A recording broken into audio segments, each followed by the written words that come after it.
with the host, B. Alan Bourgeois.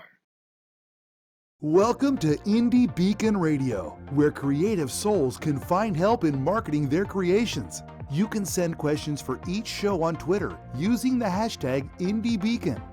Now sit back and enjoy learning about our guest for this show.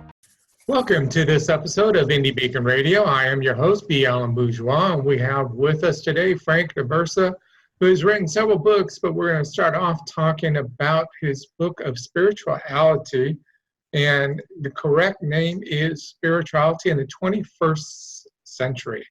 Welcome, Frank. We appreciate you being here. Great to be with you, Alan. So let's start off with, why did you write a book on spirituality? Well, one day back in 2007, I was thinking about spirituality, and the concepts of spiritual paths and voids in people's lives came into mind. I sat down and composed a 2-paragraph article about these and other topics.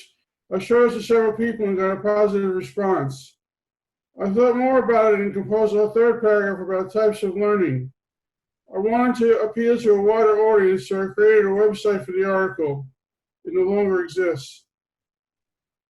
I solicited readers from anywhere and everywhere to read it and provide me with feedback. I made countless revisions to it before all was said and done. After almost 3 years of this, I finally decided to sit down and compose a book about the subject. It took me approximately 2 weeks to come up with a rough draft. It took me the next 9 years to fully develop and finalize it. For the record, the article is reprinted in entirety in chapter 1 of my book. Great. And so in getting feedback from people, what kind of feedback did you get?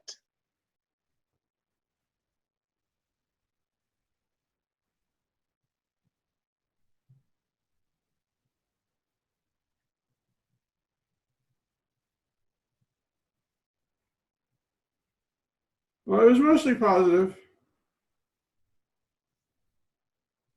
Okay. So the fact that you wrote this, I mean, that in itself is a tremendous undertaking, considering all the different types of concepts of religions and stuff. So did you take those into consideration as you wrote spirituality? Did I take what in consideration? All the different religions?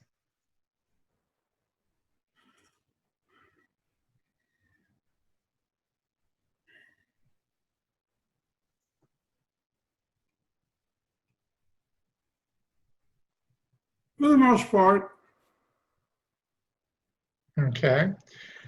And what got you started to write in the first place? I'm sorry, what was that? What inspired you to start writing in the first place? Because you have other books as well. I've always had a desire to express my thoughts effectively. I took a writing course in college which strengthened my skills. With the advent of email in the early 90s, that desire crystallized even further. When I lost my corporate job, I came up with the idea for a book on spirituality. I worked diligently on that idea starting in 2007. That effort led me to an article on spirituality, which in turn led to my book. Over time, I gradually added more material to it. From start to finish, it has taken me 12 years to fully develop. During that time, I published two other books.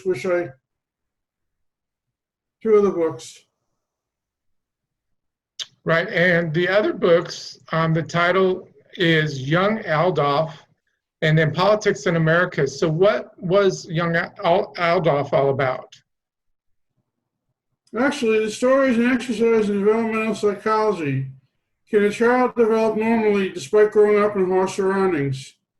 It juxtaposes the real-life childhood of Adolf Hitler with a fictional female character 2 years his senior. The two hit it off and eventually fall in love, until a catastrophic event separates them forever. The story ends by asking the reader, was young Adolf's love for her strong enough to change his personality for the better and thus alter the course of history? Okay, and then your other book, Politics in America. Tell us a little bit about that. The book is designed to enlighten novice and undecided voters about politics in America. To start with, it describes the types of people who make up the two major political parties. Liberal to conservative Democrats and libertarians to social conservatives are covered. Next, it discusses the parties' respective histories, ranging from 1800 to the present day. Then it explains the ideologies of each, from social issues to economics to the environment. This is followed by a summary of various landmark congressional legislation. Next, it provides church commentary on issues relevant to a given election, from taxes to abortion to national security. Lastly, it summarizes concepts every voter should understand before casting their vote on election day. So that must have been a challenging book to write, was it? No, because I'm very interested in politics, and a lot of it came naturally. Do you have a background in education and politics? Do I have a background in what? In education for politics? Did you get a degree in politics or something of that nature? No. Okay. So how did you do your research? Mostly through watching television, political shows. All right. So the commentaries that were done and stuff? Yeah. Okay. For your first book, Spirituality, what was the most challenging part of writing that, and what was the easiest part?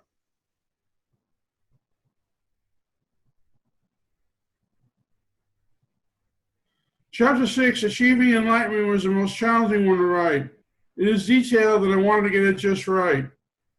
Chapter 8, Wants versus Needs, was the easiest. I've been practicing those principles my whole life. Do you want to give us a sample of the principles? I'm sorry? Would you like to give us a couple samples of the principles you've been using? A couple of samples of what? Of the principles that you have used. I'm not sure I follow. Okay, well, we'll let that go. What makes this book, Spirituality book, different than any other in its category? The book cuts through religious dogma and presents the material in a straightforward, down-to-earth manner. It should be easy and enjoyable for any adult to read. In it, I talk about the life experiences, my life experiences, and the world in general. I've been through a lot of adversity in my time, and I try to share the lessons that I've learned along the way with my readers. Okay. And where does this book take place? Present day and contemporary society. Okay, so no set country or anything like that, just today's society. Contemporary society, contemporary American society. Okay. What themes and or concepts do you like to highlight during this interview?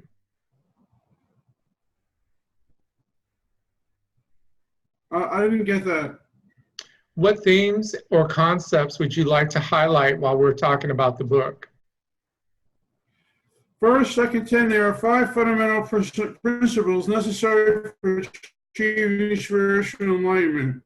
Follow them closely along with the rest of the book, and you should realize it in your lifetime. Secondly, there are 5 C's that make a relationship work.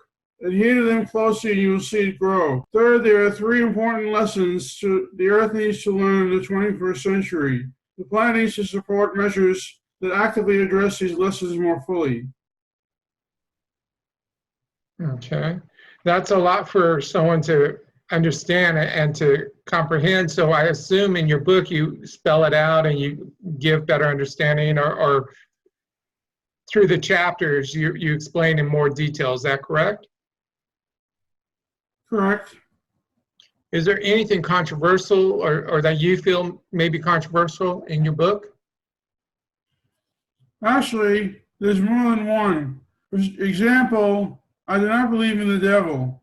I do not believe God would allow a being who thrives on stealing souls on a grand scale It leads people into temptation for all eternity to coexist in his kingdom.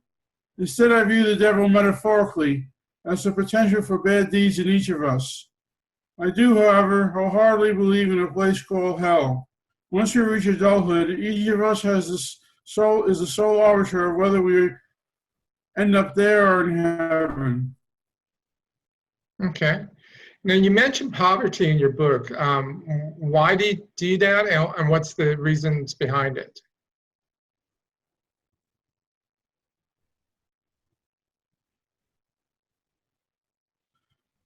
Well,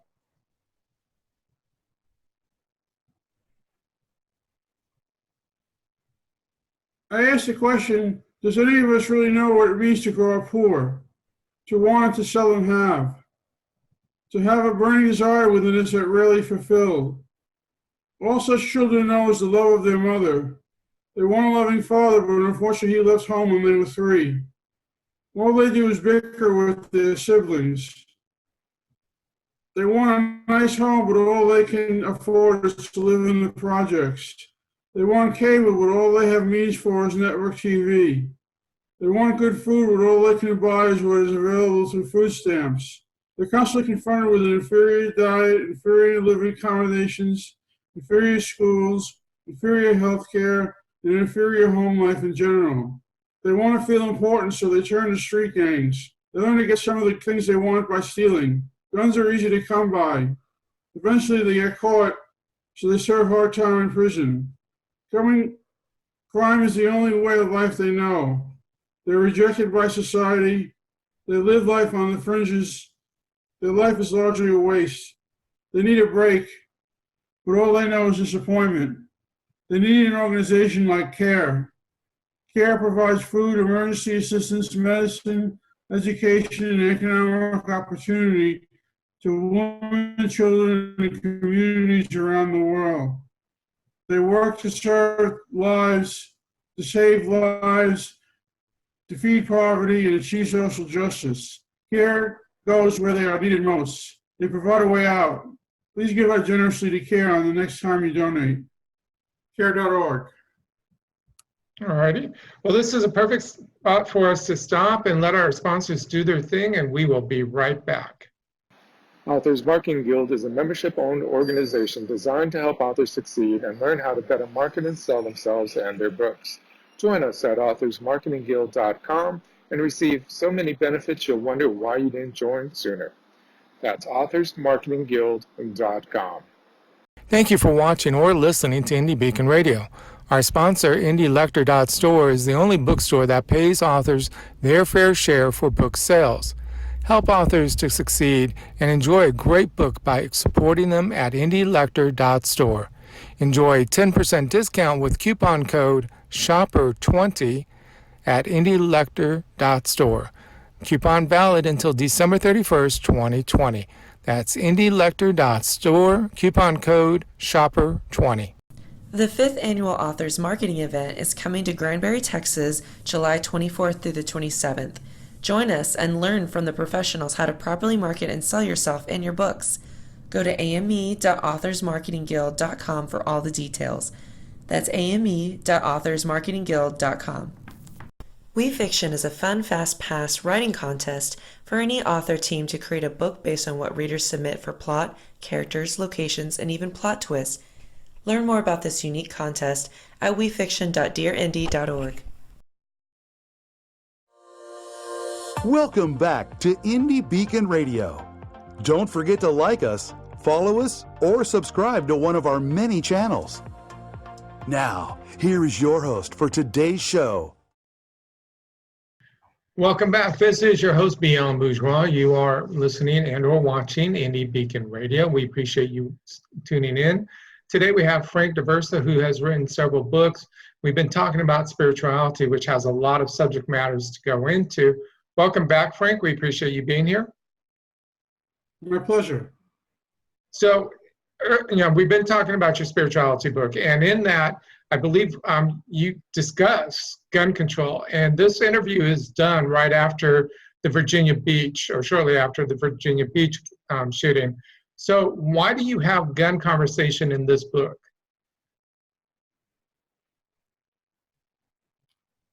because it's a topic that is important to society. And what in the book, what do you are talking about? I mean, are you just describing how without spiritualness, people are resulting in gun violence, or what? What is it you're putting in there?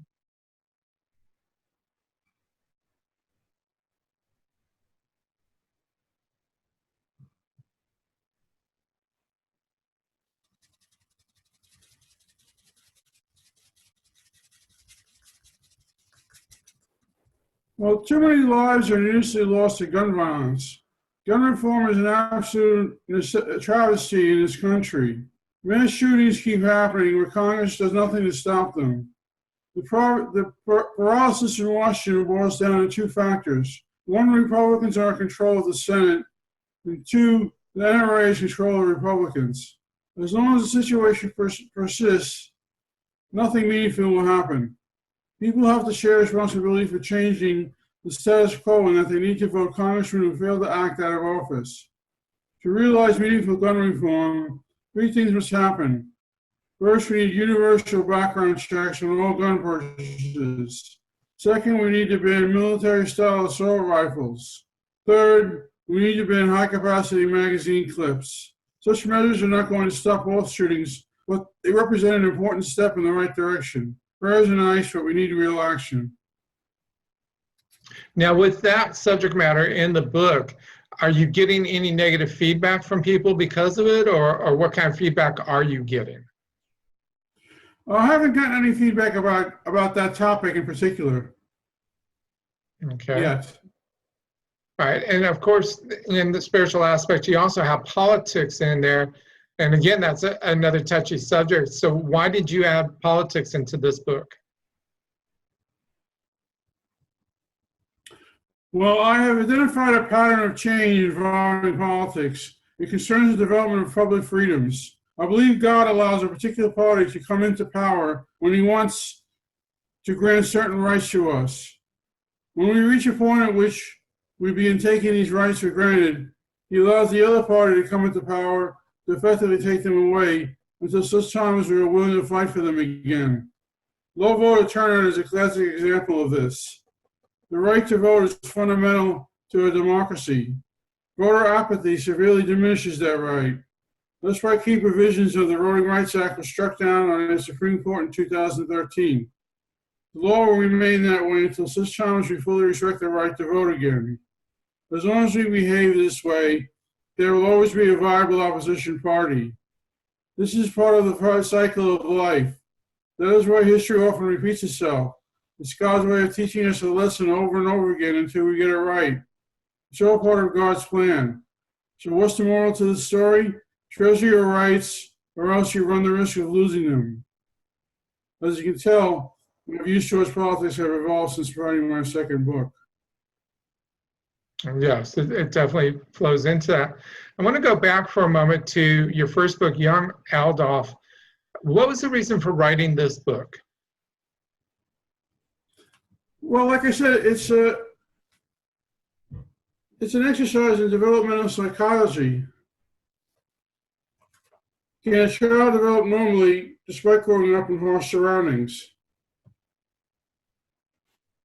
So with this particular book, you intersperse fictional and factual aspects. So, I mean, instead of doing it as a nonfiction book with just the pure facts and going through the process of his childhood, why did you add in fictional? Because that's the whole focus of the plot, is that he gets involved with a female character. Okay. And it changes his personality. Now you mentioned that, you know, in some of the factional aspects, he is beaten by his father. What other things do you comment or reference as factual items?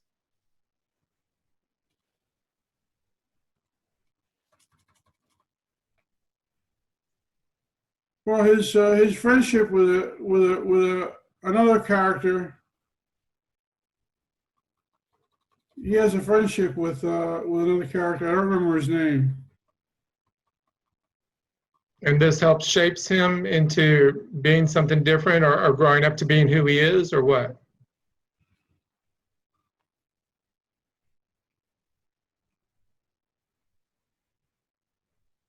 Well, we get to learn some of his opinions through his friendship.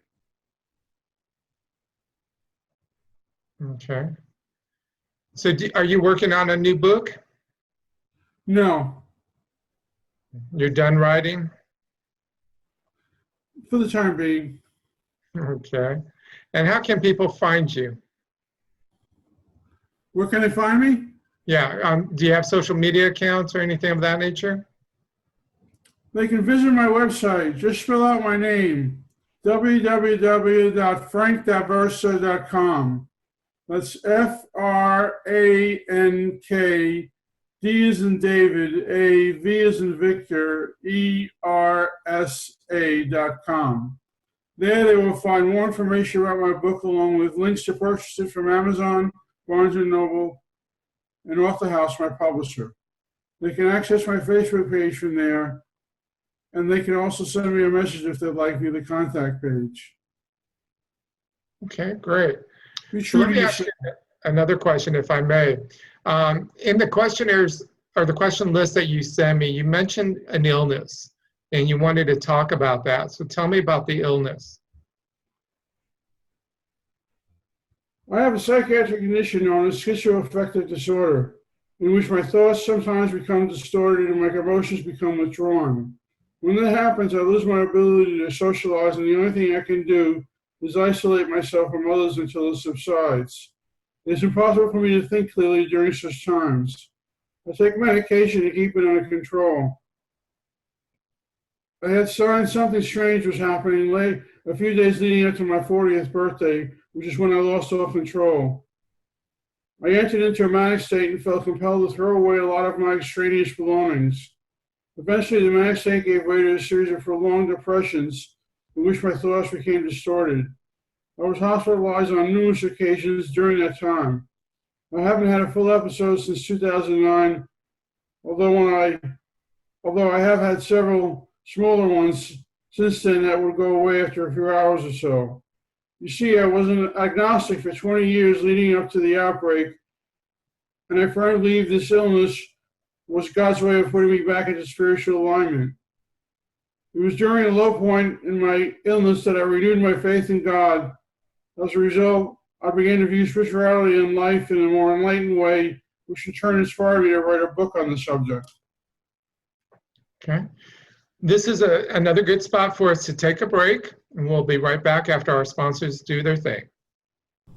Join Texas authors on May 30th in Seguin, Texas for the first Texas Authors Only Book Festival celebrating Texas Authors and Writers Month. Learn more about this fun family event at lonestar.bookfestival.network. That's lonestar.bookfestival.network, and join us at the Seguin Events Complex on May 30th. The 5th Annual Authors Marketing Event is coming to Granbury, Texas, July 24th through the 27th. Join us and learn from the professionals how to properly market and sell yourself and your books. Go to ame.authorsmarketingguild.com for all the details. That's ame.authorsmarketingguild.com.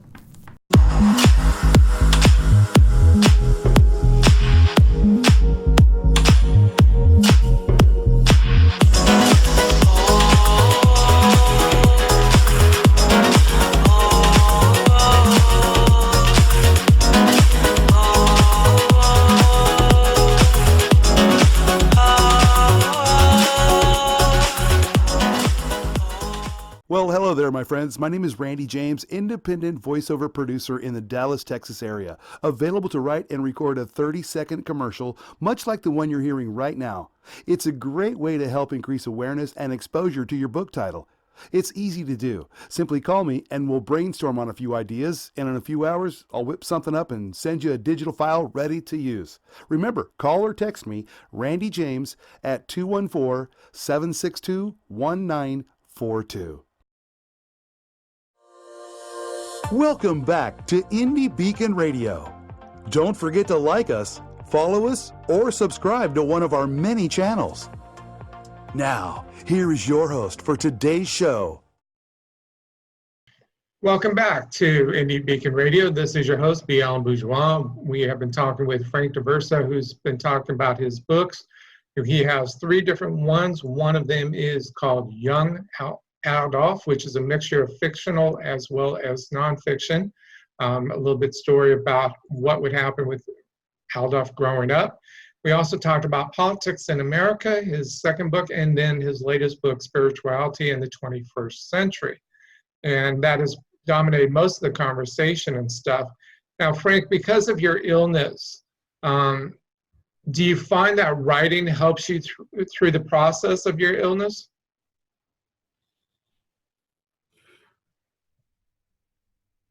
Not really, because when I get an attack, I can't do anything. Okay. I can't do anything. And your process of writing, do you map it out, or do you just let it flow and see what happens? How do you write? Well, first I come up with an idea in my head, and then I write it out on paper. I let it flow naturally. And then you go back and edit? Oh, naturally, a million times, yeah. Okay. And you mentioned that you don't have any books currently in the process. Do you have any short stories or anything else? I'm sorry, say that again. You mentioned that you're not writing any books at the moment, but are you writing any short stories or anything else at this time? No, mostly email. Now, emails can keep you busy, I'm sure. If you would, please let people know once again how they can find you on the website. They can visit my website. Just fill out my name, www.frankdaversa.com. There they will find more information about my book along with links to purchase it from Amazon and Barnes & Noble. They can access my Facebook page from there, and they can also send me a message if they like via the contact page. Okay. And finally, I want to touch back based on your illness. Is this a illness that a lot of people have, or is it rare?